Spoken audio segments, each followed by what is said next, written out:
rolling out new technology at a big company is kind of a pain, especially when you're dealing with both the early adopters and the tech skeptics at the same time.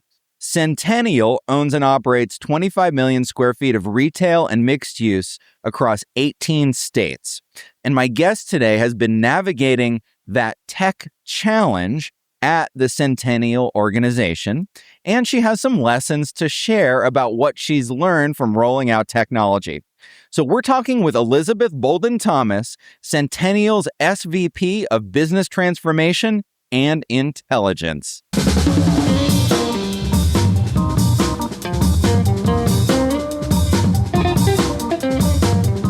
Live from Las Vegas, it's Where We Buy. That's right, you're listening to Where We Buy. It's the show where we talk with retail experts and we visit the places where we buy. My name is James Cook. And I'm Keisha Virtue. And we both research retail and real estate for JLL. We're recording live from the JLL booth at ICSC Las Vegas 2026.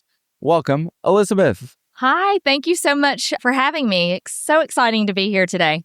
Yes. So we love having friends on the podcast. Am I a friend? Oh my gosh. I've known you for a while. Keisha's known you for a while. Yes. I feel like I'm a fangirl of Where We Buy. So friend and fangirl today.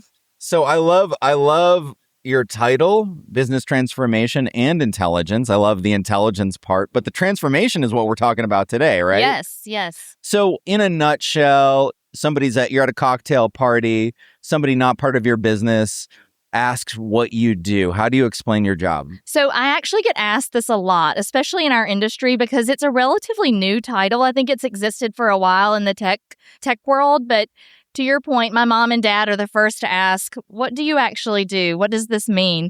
And in simplest form, I tell people I'm really focused on aligning people, processes, and technology platforms. Sometimes it's all three. Sometimes it's just two, finding the right people and refining the process that we have in place. And a lot of the times these days, with all of the tech being rolled out, it's finding the right platforms and making sure that we're focused and that all of those are providing a great business use case. Gotcha. So let's talk about some case studies. So what's a recent technology that you rolled out at Centennial?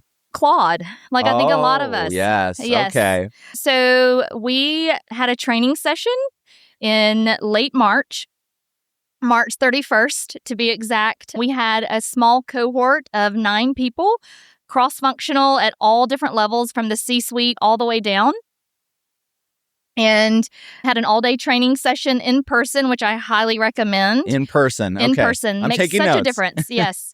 And really learned not only Claude and obviously the prompting and the importance of how you prompt, but really how to think about using AI. And so one of the questions that our trainer said, early on, a trainee asked a question and he said, "Why are you asking me? Ask Claude." And so I think shifting that mindset has been really important and really thinking about how we use AI and how we think about AI. So was that Centennial's first foray into AI? No, we have Copilot as well as ChatGPT. Okay. But Claude has just been a total game changer. I'm there with you. I totally agree. Yeah. We Claude regularly. Really? Yeah. Well, and to just quantify it, that was March 31st. And it's interesting, and I'm so happy in retrospect, the way that we rolled it out and very intentional and thinking about, okay, who are the right people to get in the room? And so I think it was a mix of also who we thought would be early adopters and who we thought might be a little bit more reluctant. And having them there firsthand on the ground up, I think was really important. And that group has really become a group of influencers internally. And now we have people asking, when can I get Claude? When can I get trained? And I think, James and Keisha, if we had done it the opposite way of saying, hey, top down, we're rolling this out and everyone has to use it, everyone has to teach Claude what you're doing and how you do it, that definitely would have created some fear, as we're talking about in our industry right now. And I think with this way, people are asking, it's a little bit of that FOMO Yeah. that Exactly. people have. But just in less than 2 months, we have been tracking all of the projects that people are doing, how much time it has taken them pre-AI or, manually, and then now post-AI. And we have already saved almost, I think, 27 or 2,800 person hours annually. Wow. So we've already saved 1 FTE just in the time that we've rolled it out in the 2 months. So what would you say was the biggest takeaway from those 9 who did the in-person sessions? Like, what was like, I'm sure they've used some AI before, but what was like, oh my goodness, this is really game-changing? I think, so again, teaching people how to think about AI, removing the fear layer. But then also, I think we had to differentiate between AI and automation, right? Because you think about what can be automated, and a lot of times that is AI, but I think just having the dialogue and having an open-mindedness and everyone feeling like they're at a beginner level, and so there's no questions that were, not okay to ask. In a lot of cases, we found that we just need to set up an automation of our current system or platform in place. It wasn't necessarily an AI. And so that helped us get to another place too. So it really had kind of this exponential effect. So it's interesting you make that distinction between automation and AI. For me, I use AI tools to automate a lot of my, I would just say grunt work. Right. But you're seeing it as 2 different things. Maybe not 2 totally different things, but in a lot of cases, it was we don't need AI to automate this. We already have a system in place, and we just need to change something within the current platform or system in order to automate it. Gotcha. That makes sense. Okay, so I really want to offer some tips and tricks here to people who are rolling out technology in their organization. So I want to get a little more into detail. Mm-hmm. So you had a group of people, and am I right? It was both skeptics and early adopters in the same group? Yes. Ooh. And how did that cause any conflicts at all? It did not. Okay. And I don't think that they necessarily think of themselves as skeptics or early adopters. Okay. It was who we thought these might be the most embracing of the tool, and these might have some reluctance. But again, because we brought in everyone on day 1, and they saw a C-suite, executive there, it just removed all sense of, fear or, fear of asking questions, fear of being replaced by AI. It really was there to be a superpower to everyone. Okay, so to give people a sense of size and scope, how big is Centennial approximately? We have 300 employees, about 125 corporately, and the remainder at our properties. Okay, and you've got properties all over, right? Nationwide, yep. Yeah. So this is really probably a corporate rollout in the beginning, or does it go out to the folks at the properties too? It is in the beginning, and again, trying to be very intentional. And so what we didn't want to do is just say, everyone now has Claude, and we hope that you find a use case for it. It was really putting it in the hands of those staff that we thought needed it the most, whether it be, the most manual labor or just the most assignments. Yeah. And I had a deal maker ask me today, I would love to get Claude, and we definitely want to get it in her hands. But I explained to her, we were really trying to prioritize the people who provided the analyses and the reports, and less of the consumer of that analysis or report, or, the internal consumer, I should say. And so, but yes, we do have plans to continue rolling that out corporately. And I don't think Claude is for everyone, right? Some departments may need and want to use ChatGPT. They may like the generative AI that it provides more so than Claude. We aren't thinking this is a one tool fits all. So you did an in-person training, which you definitely recommend. For a larger organization, that might be more of a challenge. You've got people all over the place. Do you think you could have the success that you had and do it remotely? I do. Yeah. Okay. I just think whenever, we talk about physical versus digital. Yeah. All the time in our industry, and what a difference and the full experience that, shopping in person can make. And so I definitely felt that was the case for us with the training. And did you have a professional trainer, or was it?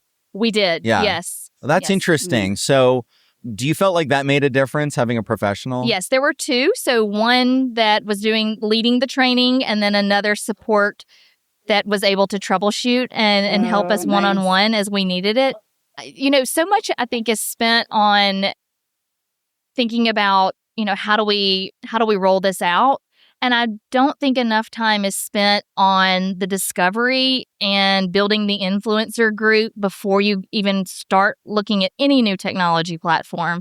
And I think oftentimes organizations can skip over that part because it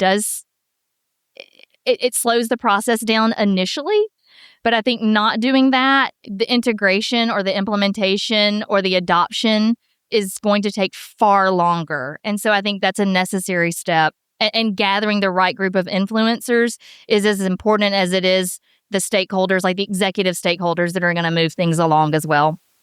Got it. So these influencers that you initially trained, how did they then get everybody else really excited about it? So it happened really organically, and it's been fascinating to watch. And this is something that sounds very elementary, but we get excited about it week after week. So every Tuesday, we have a weekly check-in where everyone comes in. Now it's a bigger group than the original 9 because so many people have asked for it and been trained now. But every week we meet, and it's a show and tell. And we go around the room and you get to show off whatever you've done with Claude that week. And we get really excited about it. And people want the bragging rights and the accolades that come. And we have started what we call the Claude Star. And it's like again, this sounds very elementary, and it sounds like the gold star that we all used to get on our assignments in elementary school. But it works, and we love it, and we're all vying for it week after week. And so we award that each week, and it's a physical star. It's a 3D physical star, and it sits in whoever's office wins that week. Yeah. So what was the most interesting or exciting use case, if you can talk about it? So I think all of us in our industry are struggling with sales, right? Like in different aspects, getting sales from tenants, getting the correct sales from tenants, and then the whole attribution. Like there's just we could do a whole podcast episode on sales. So one of the things that we have tried to do is to really aggregate all of our sales data. And so we have a portfolio of both owned as well as third-party managed properties. And we really want to see holistically how the portfolio is performing. And that has been a very manual process because we operate in different ERPs. And so one of our FP&A team members has built a visual, BI type dashboard that brings in sales information. And so that we can see just at the corporate level how different tenants are performing and how different properties are performing. Okay, so we have many different levels of experience with our business who listen to the show. So real quick, back up, what's an ERP? It's basically our system that houses all of our financial data. Okay, and you also said FP&A. Financial planning and analysis. Okay, good. And BI. BI is my favorite. Yes. Business intelligence. Okay, excellent. I just always like to slow it down for a second. Yes. I hope I didn't lose our train of thought or anything there. All good. Okay. So one thing that we talked about is different groups having different levels of adoption. Now, you did a training session that mixed those groups together. Would you ever advocate segregating them and having, hey, in your mind, hey, I know these are the people that are going to need the most hand-holding, so I'll do them in a separate training? Maybe, but, I think combining all different skill sets and all different departments was really valuable because maybe if we had just concentrated on one type of user, there wouldn't have been that exchange of information that happened beyond the trainer. And so, for example, I could tell one of our cohort members was struggling I think she was thinking about Claude in a perfectionistic way. Like, I need to come up with a perfect prompt before I start. And so helping her and being able to sit down one-on-one with her to get her over that hump, and then sitting down with her one-on-one to go through some of the Claude code and the VS code and the terminal. And I think the black screen, if for any of those who've dabbled with Claude code and you see the black screen that's, you're in the terminal server, that can feel very intimidating. Yeah, you're in the matrix now. Yes, exactly. Exactly. You're in the future. And so sitting down with her and just kind of, walking her through it again, I think she was able to cement it to her memory. And so I think had that not been the case, we wouldn't have been able to do that with having someone who may have been slower to adopt versus someone who felt really comfortable with it. And then I think if we had concentrated it to just one department, it would have almost become like an echo chamber. And so I think it was good to have that cross-functional dialogue. So you trained them on Claude Code? All three. So Chat, Cowork, and Claude Code. Wow. I've never used code. I always felt like, I don't really code, so I don't have a need for it. But I'm sure there's a million things that you can get out of it, right? For the folks, sometimes you don't need, a Cadillac when a Ford will do. And so not all cases need the code. And I think in most cases, we've used Cowork for the brainstorming, obviously Chat. But what VS Code or Code has helped us do is to integrate directly with our file sharing and storage repository. I see. So since you're coding, you're actually creating a way to run that data right into exactly the model. Oh, yeah. Wow, that's cool. I guess we need to get up on the Claude Code then, Keisha. I have been looking into it. Oh, so Keisha's way ahead of me. Way ahead of me. I'm not surprised. The good news with Claude Code is that you can use natural language as well. So that makes it a complete, like you don't have to go ahead and learn Python, say, even though it does help. Yes. So yeah. It's definitely something we are going to push into head first, James. All right. I love it. Yeah. So I definitely see the opportunities there. So do the tips and tricks we've talked about so far about how you've successfully rolled this out, do they equally apply to other technologies that you've rolled out in the past? I think so. And another tip I would say is just using all the means of communications that are at our fingertips. So we have a Teams channel. We also have obviously email, and then the in-person meetings. But having the Teams channel has just kept it informal. Just an informal exchange of information so people can swap tips. We can share Claude updates, or when Anthropic releases certain articles, we share those, or if we find different online articles. And to answer your question, I think that applies to most, if not all, technology rollouts, is finding that group of influencers, really understanding what the business use cases are, and then using them later on as the group who will help you steer the ship, through the implementation and integration process. And then over communicating, hitting people on every single channel so that, if they prefer email, if they prefer Teams, if they prefer in-person meetings, recordings to watch, you have it all. Gotcha. What's the most challenging part of what you do, would you say? I think the most challenging part is the human component. Right? I recently read a stat from the CTO at Deloitte who said 93% of global AI budgets are spent on tech and only 7% are spent on people. And then a Boston Consulting Group study came out and said that the value from AI tends to follow a 10-20-70 split, 10% from algorithms, 20% from tech or data, and 70% from people and processes. And so when we think about where the investment is and then where the real value comes from, it's almost the exact opposite. And so I can't emphasize enough how important it is to spend it on the human part, because our human capital, our most important asset, those are our people who have the institutional knowledge, who have the judgment and the critical thinking that I think will become increasingly more important. But that's also the hardest part, right? Humans are nuanced, just like retail. And humans have all of these fears and baggage that they come with and that they bring. And so navigating all of that and really trying to understand, if someone has certain fear or if they have certain objections, trying to unpack that and figure out where the commonality is, because it's oftentimes not where we think. And as you continue that dialogue, you start to understand more of where the problem lies. But that can also be, I tell people too, is part of my job is project management, and part of it is strategy, and part of it is a counselor and being a change agent and listening and really understanding where people are coming from. So what is the right type of personality to be a successful change agent? So you compassionate, listening, but then you also have to turn around and lead too. And there's a certain amount of saying, hey, people, follow me involved too, right? Right.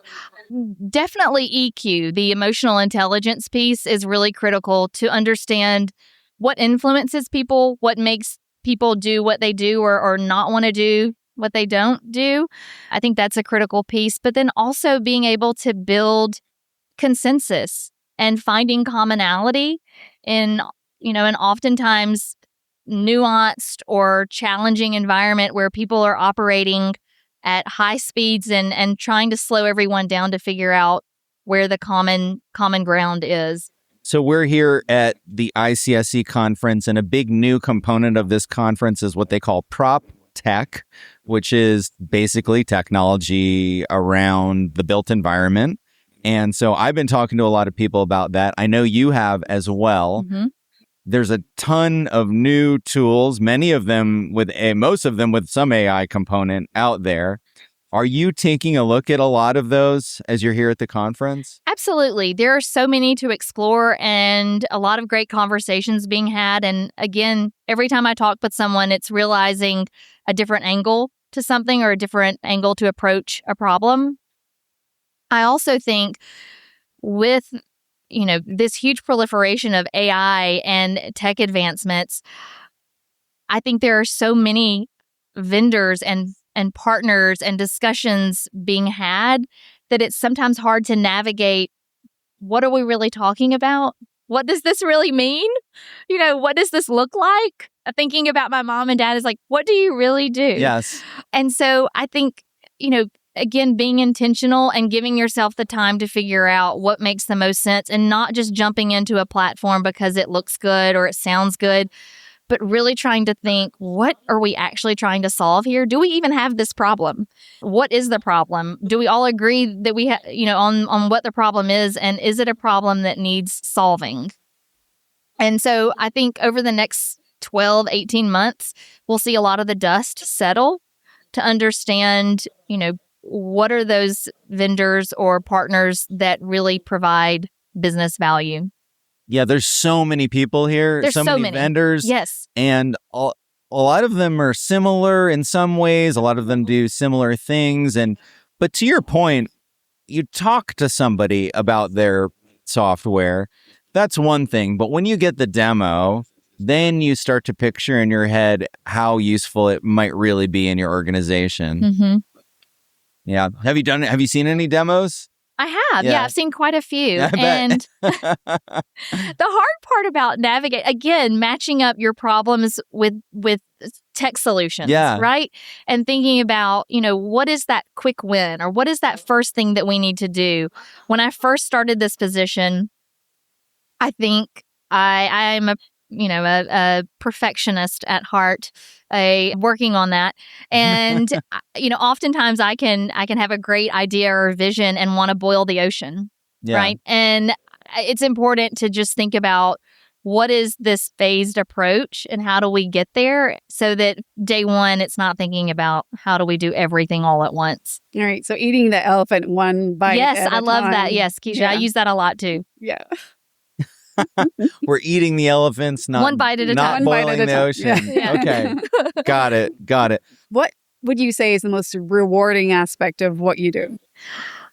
I think that the expression on someone's face when they see the tech platform or process change really provide instant value for them and to solve a problem that they've had, that is a dopamine hit immediately for me. And solving problems. Right? Like that is what I love to do. That is the most challenging part of my job. It's the thing that keeps me up at night. It's also the thing that keeps me going during the day. And seeing the value that I can help provide and serve all of the employees that we have. It is great, isn't it? That It aha is. moment, Yes. right? Yes. I know we've had similar sort of trainings and sharing of what we do, use cases. And seeing what some of the people have been able to come up with and use AI for, it's just like you can like literally feel your brain neurons just kind of firing away. And it's so awesome. It's so awesome. And again, success creates believers. So having one person share their success story, it just creates a ripple effect organically that I do not think could happen any other way. I have to say, we're going to need to adopt the Claude star. I think it's a small team, so we got to go back and forth. I mean, it's a small thing, and it works. And we take such pride in it. And even for our virtual or remote employees, we print off their photo. Very, not so digital. We print off their photo and put the star in front of their photo and take a photo of that. Nice. So they also get to share in the accolades. I like it. All right. Well, I'm going to be gunning for a Claude star in our research team at our retail research team at JLL. Elizabeth, I've been taking notes as you've talked. I've got a lot of great tips. I'm sure our listeners do as well. Thank you so much for joining us today. Thank you all so much for having me. And if you want to hear more interviews and retail insights, you can subscribe to Where We Buy on the iPhone podcast app. We're on Spotify. Pretty much wherever you get a podcast, you can find Where We Buy. And you can also find us on the web at WhereWeBuy.show. And that is a wrap.